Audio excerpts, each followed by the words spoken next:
Alerta de fake news sendo desmascarada, desvendada. Sabe aquela notícia, inclusive vai ser objeto aí do nosso Dois Toques, a Casa do Futebol, da Letícia Marques, assinado pela Letícia Marques no GE. Essa matéria aí, que existe um clima de tensão entre Danilo, Botafogo, por conta da tentativa do Botafogo de repatriar o Luiz Henrique envolvendo o Danilo na negociação.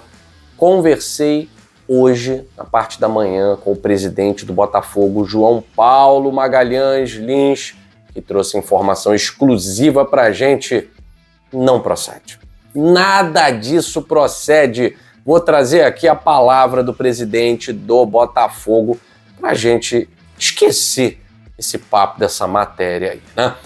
Falar também sobre negociação com o Luiz Henrique, ou tentativa de negociação com o Luiz Henrique. Vou trazer também aqui um fato novo. E vamos falar da recuperação judicial do Botafogo, porque há um detalhe muito importante da recuperação judicial que está passando despercebido da análise de muita gente. Fato bom. Eu vou trazer tudo isso depois da vinheta.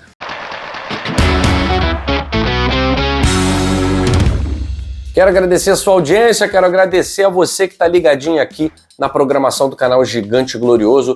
Vamos trazer notícia exclusiva. Já coloquei no Twitter, já está nas nossas redes sociais, no Instagram, no Facebook, no TikTok. E aqui nesse plantão glorioso, claro, de uma forma mais detalhada, né? Nosso público aqui do YouTube recebe esse conteúdo de uma forma bastante detalhada. A matéria da jornalista Letícia Marques, que faz a cobertura do Botafogo de forma inexplicável. Inexplicável como a organização jornalística do GE coloca Letícia Marques, ex-colunista do Coluna do Fla, para fazer cobertura do Botafogo. É inaceitável, né? No universo de hoje, em que o jornalista não consegue separar o clube do coração do trabalho, é inaceitável. Quando o jornalismo vivia, né, quando o jornalismo era jornalismo, ninguém precisava saber nem o time do cara que estava fazendo a cobertura, porque todo mundo era profissional, né? Agora, essa matéria, ela simplesmente foi desmentida. Conversei hoje, pela manhã, com o presidente do Botafogo, João Paulo Magalhães Lins, e perguntei sobre a procedência do conteúdo. A resposta foi a seguinte, vou trazer para vocês aqui, ó. Aspas para o presidente do Botafogo, João Paulo. Não procede. Não existe tensão. Fazemos sempre muita questão da permanência do Danilo, uma das nossas grandes estrelas. E vamos prestigiar o nosso craque sempre. Temos um ano importante pela frente, competições difíceis, e o Danilo é uma das armas para o sucesso do Botafogo. O Danilo comprou a nossa luta e vamos todos os botafoguenses, aqui um apelo do presidente, unidos, dar as mãos para o nosso atleta de seleção, que solidificou ainda mais o Glorioso como clube com mais atletas convocados para a seleção brasileira. Bom, o presidente do Botafogo desmentindo a matéria, desmentindo o que há de mais importante ali na matéria, né, que é a existência de uma tensão entre o jogador e o clube. Pela fala do presidente, o Danilo comprou o barulho do Botafogo. E o torcedor do Botafogo não pode comprar o barulho da imprensa. Não pode comprar o barulho de A ou B. Tem que comprar o barulho do Botafogo. E se o Danilo, nesse momento, é jogador do Botafogo e o presidente do clube está dizendo que não há nenhuma tensão, que isso não procede, que o Botafogo fez questão de manter o atleta comprou a luta, é hora de encerrar essa picuinha e ser indiferente a esse tipo de matéria. Porque isso é dar munição para inimigos do Botafogo. A gente tem visto aí a imprensa paulista repleta de não jornalistas, de influenciadores da pior qualidade, ex-jogadores, esse Ilcinho, que eu sinceramente não lembrava nem da existência, de tão ruim que era, um cara que largou o Palmeiras na base, abandonou, um cara que abandonou o time russo, de abandonar clube ele entende muito bem. Só que ele esqueceu de contar que quando ele largou o time ucraniano, ucraniano, Shakhtar, para jogar no Inter, ele teve que pagar uma multa milionária. Depois isso foi julgado pela corte arbitral e ele teve que pagar uma multa milionária e voltar. É o tipo de cara que você não compra, não escuta nem conselho, quanto mais declaração, opinião sobre algo tão importante como compromisso com o trabalho, compromisso com o empregador, honrar contrato, coisa que esse cara não sabe o que é. A carreira dele, aliás, é uma referência em não cumprimento de contrato. Então, assim, é o tipo de profissional que a mídia coloca para falar. Uma TV do tamanho da ESPN, gente, não pode colocar metade das pessoas que estão lá falando de futebol para falar de futebol. Elas não têm condição, elas não têm competência para isso. Elas têm que ter os seus próprios canais no YouTube, falando dos seus times, dos seus clubes. Aí tudo bem, aí são extremamente competentes. Mas é isso aí que tem para hoje, né? É o que tem para hoje. Agora que a tensão não está no ar, vou trazer a boa para você. Lembrando que a GoCase está com até 70% de desconto no site inteiro. Olha esse copo lindo, maravilhoso que eu comprei, usando, obviamente, o cupom GOLGLORIOSO. Tem aqui bonitinho, né? Pacotinho. Olha isso aqui, gente. Olha isso aqui. Tem, né? Gigante glorioso. Olha que coisa linda, que coisa fantástica esse copo da GoCase. Você pode ter o copo Vibe a partir de R$ 99,00 na sua casa. Esse copo lindo, maravilhoso e tantos outros que a GoCase faz, usando o nosso cupom GOLGLORIOSO, você tem até 70% de desconto no site todo e ainda, por um preço menor, pode ter uma coisa linda dessa aqui. Bom, gente, vamos lá. Sobre Luiz Henrique. Hoje eu ouvi pelo menos duas pessoas, né, bem importantes sobre esse assunto e realmente o que o Manel falou lá no canal do Manel assiste razão ali ao Manel.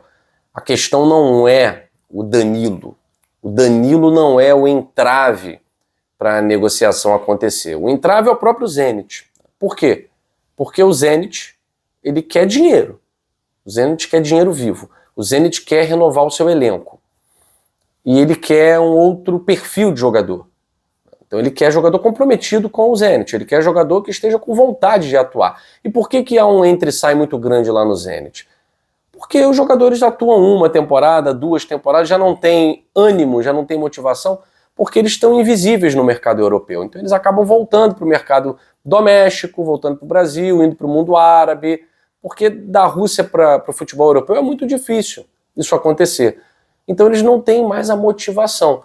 E o Zenit percebe isso e gosta de renovar o elenco pelo menos de 2 em 2 temporadas, às vezes temporada a temporada.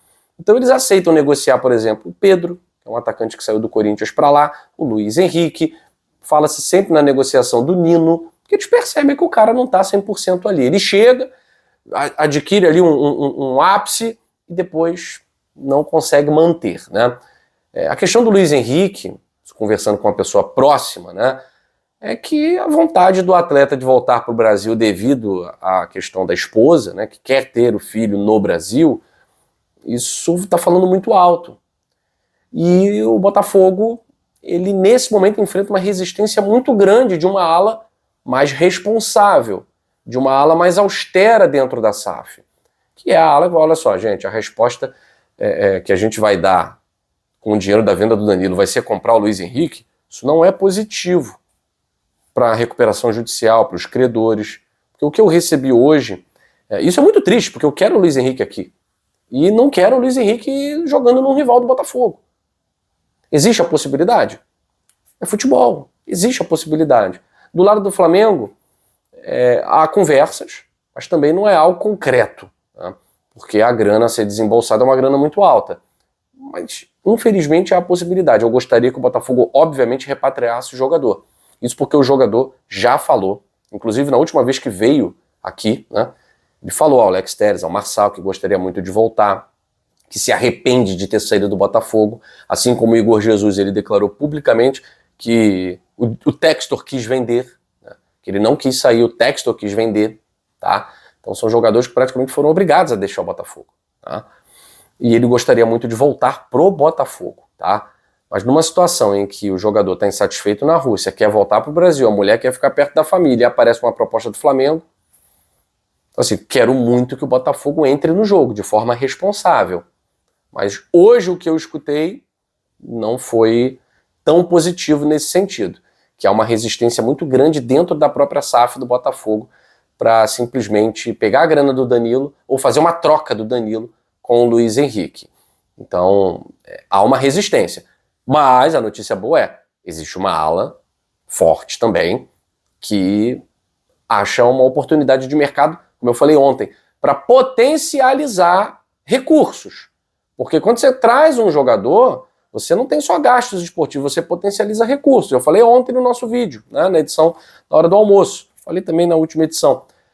Agora, os credores, né, recebi essa informação hoje também, eles não estão satisfeitos de entrarem numa outra lista, né, porque tem credor do Botafogo que está numa segunda lista.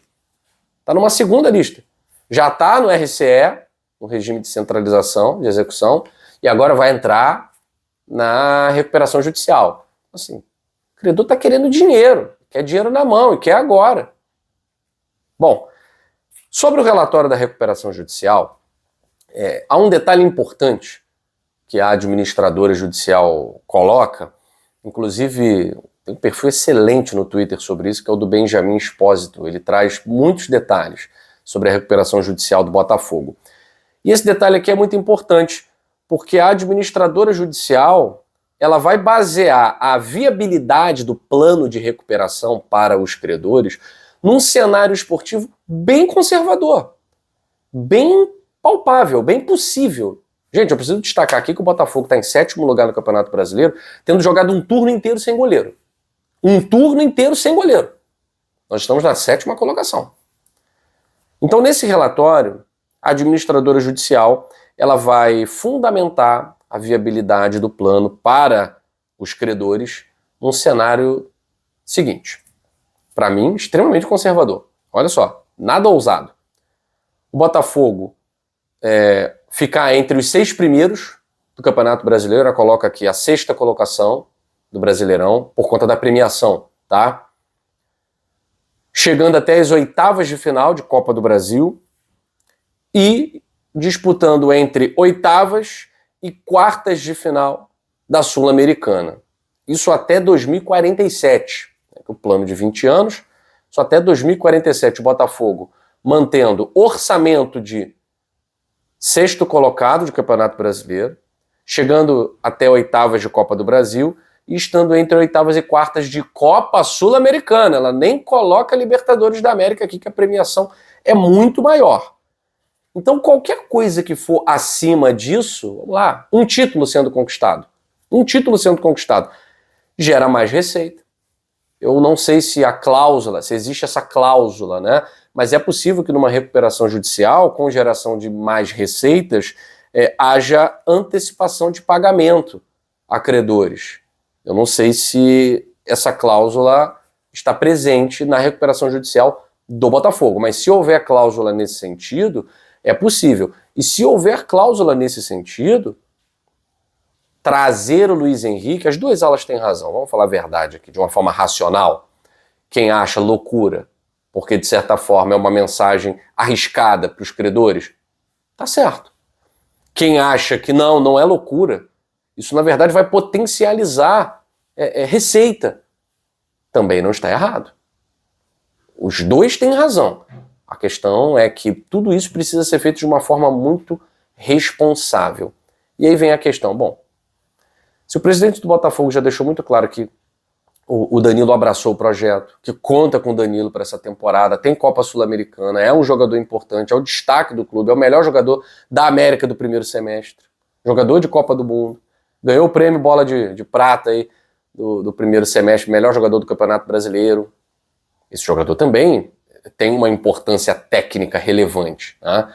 Então é claro, se o Botafogo não trouxer o Luiz Henrique, mas mantiver o Danilo, o Botafogo também dá um salto de qualidade. Ele mantém, na verdade, a qualidade e dá um salto porque hoje recebi informações em relação ao Chancel Bembá, que é uma negociação complexa, mas que nesse momento, informação exclusiva nossa também, o jogador quer jogar no futebol brasileiro, aceita o desafio, mas a família é que está analisando. Quando eu falo família, A esposa do jogador ainda está reticente em relação ao Brasil. Isso não é novidade, né, gente? Muitas famílias ficam reticentes em relação à violência, porque é o que se vende, né? Principalmente no Rio de Janeiro. A minha esposa é de Curitiba, toda vez que tem um tiro em algum lugar do Rio de Janeiro, ela liga pra cá, vocês estão bem e tal. Então isso aconteceu lá no Oiapoque, eu tô no Chuí. Ela acha que aconteceu por aqui. É o que se vende no noticiário do Rio de Janeiro, né? Que a segurança pública é um desastre, etc e tal. E lá fora também. É o que se vende em Brasil, né? Isso é Brasil. Então jogar no Brasil seria estar de frente a isso tudo, vivenciando esses desafios diariamente. Só que para isso tem a esposa do Bastos para contar como é que é, né? Tem a esposa de outros jogadores estrangeiros que vieram para cá para contar como é que é, porque a gente sabe que o Rio de Janeiro é dividido em algumas partes, né? E essa galera fica na parte boa. Então, nesse momento o que está pegando com o Chancel Mbemba é o aceite da esposa, da família, né? Da família, vamos falar da família. Mas aí não adianta ficar entrando na rede social da mulher para dizer aqui é seguro. Eu acho que vale entrar na rede social do jogador, fazer aquele barulho e tal, mas sem a exposição, claro, né, de ninguém. Mas nesse momento há aquela conversa com a família para botar na balança aí prós e contras. É um jogador que vem de graça, né, tá sem contrato, vem de graça. E é um projeto ousado do Botafogo. A informação inicial, né, foi passada pelo canal do TF e a gente está trazendo aqui esse complemento, tá? Bom, por enquanto é isso. Fico por aqui. Mais tarde a gente volta em mais um Plantão Glorioso. Valeu!